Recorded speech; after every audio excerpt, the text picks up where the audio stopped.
Well, with so many challenges entering this next school year, there are a lot of questions that parents, students, and teachers may have. And this morning, we're happy to welcome Alabama State Superintendent Dr. Mackey to help give you some of those answers. Good morning, Dr. Mackey. Good morning. Glad to be with you this morning. Yes, we're so glad you're here with us. Well, no doubt school safety is top of mind for parents this year. And what has the state done as a whole to make sure that each district has a safety plan and that they're following procedures to keep kids safe? You know, we're fortunate that we started this plan a long time ago. Of course, Alabama's required school safety plan since the early 2000s. But in 2018, Governor Ivey convened a safe council, which included myself, the head of the state police, and several other state agency heads. Our state board was obviously involved along the way. And we came up at that time with 10 recommendations. And those have been implemented over the last 4 years across our state. Now, obviously, with the events in Uvalde this past year, we're revisiting all that. Unfortunately, technology gets better every year. The cameras that are available get better every year. There's some federal money now available for COVID relief, but some of that does overlap with some school security issues. So we're spending that money, allowing districts to spend that money, continuing to upgrade facilities. An example would be lots of schools that have older facilities have put in these double lock systems. So you have to go through the front door and then another set of doors to get into the school. You know, we know that the most important thing to keep a troublemaker out of school is to keep all the perimeters secure. The doors locked, the doors closed. And also then the second most important thing is if you see something, say something. We absolutely have to have people in the community who are aware of a threat or a situation, make sure they notify law enforcement as quickly as possible. We know that the state's been dealing with a teacher shortage, actually everywhere across the nation dealing with teacher shortages. How have y'all helped address that and helped, make sure that that these schools are staffed for this first day? So we feel a lot better this year than we have the last couple of years. Our state board has passed several rules. We've implemented some rules at the department to allow it to be easier to get a teaching certificate. We've increased reciprocity with other states. That's brought some more people in to more quickly get through the process. And of course, this year, we're very fortunate our legislature passed unprecedented pay raise for people on the upper end and also made some changes to retirement. Because of all these changes, we're seeing the lowest number of retirees in Alabama since 2014. I just returned from a meeting with my colleagues from across the country last week, and I would definitely say we're in very good shape compared to others.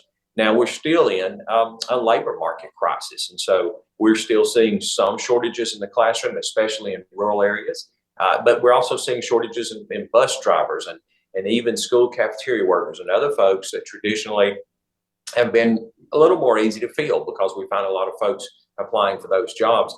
We are not getting as good an applicant pool this year for some of those jobs. But I would tell you this, for teaching, we are in the best shape we've been in a number of years. And that's because of a good deal of work that's gone in from our department, our governor and state school board and legislature all working together to make sure that we're ready. We still need folks out there, though. So I would say if there's somebody who's thinking about being a teacher, it's a great profession. It's a wonderful profession. It's been good for me my whole career. And I would encourage people to look into teaching, make a difference in a child's life. Absolutely. Well, we are still in the middle of a pandemic, as you know, and we're seeing a recent surge right now with the new Omicron variant. But is the goal still to keep kids in the classroom as much as possible? Yeah, we want every school to be open every day this year. Now, this year, for the first time in 2 school years, we will reopen with every school offering in-person instruction. We actually have about 100,000 students to start school last week across the state. And so we feel really good about that. So far, this variant is not nearly as severe in symptoms or nearly as deadly as previous variants have been. Say, for instance, the Delta variant that hit us about this time last year. Now, that's not saying that some people don't have very serious cases. We know they do, which is why we tell parents, absolutely monitor your child's health. And if your child is running a fever, if they show any symptoms of either COVID or something else, it could be the flu or another virus, a rotavirus, don't send that child to school sick. call your medical provider. And then we're also still encouraging people, talk to your doctor about any preventatives you might need to take. Lots of our adults now, the majority of our teachers have taken the vaccines. We're not requiring vaccines. We never have, and we have no plans to. But we do tell people, talk to your medical provider and let them guide you along the way what might be best to keep you safe.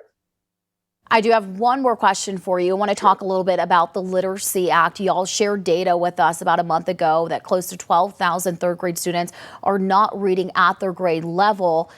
What do you think the Literacy Act will do to help address this? Obviously, it was put in place for a reason, and it'll finally be enforced here in the next school year.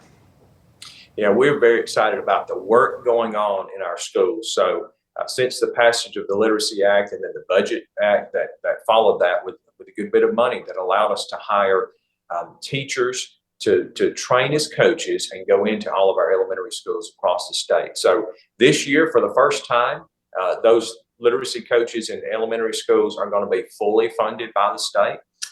We also have 60 regional coaches. They go into the most needy schools in the state. What we saw was that those schools, the lowest performing schools in the state from the past year that had a regional coach, they outperformed their peers more times than not. So it shows us that the model works. The model is to put most of the state's resources in the most needy schools in the state to make sure that we're lifting up everyone. And we feel really good about that. It's been very successful in its first year. Remember, last year was the first time we rolled out these statewide coaches. And we'll continue to do that going forward. I feel very good about what the future says. It does tell us this, though, too. We need parents at home working with their children and not starting in third grade, not even starting in first grade, but in preschool. We need parents reading to children, making sure their children are enrolled in early programs. That might be a daycare program. It might be a state pre-K program.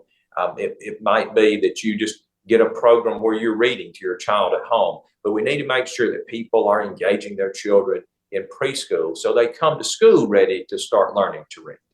Absolutely. Well, thank you so much for joining us. We covered a lot of issues. We appreciate your time, Dr. Mackey. Absolutely. Thank you. Have a great school year.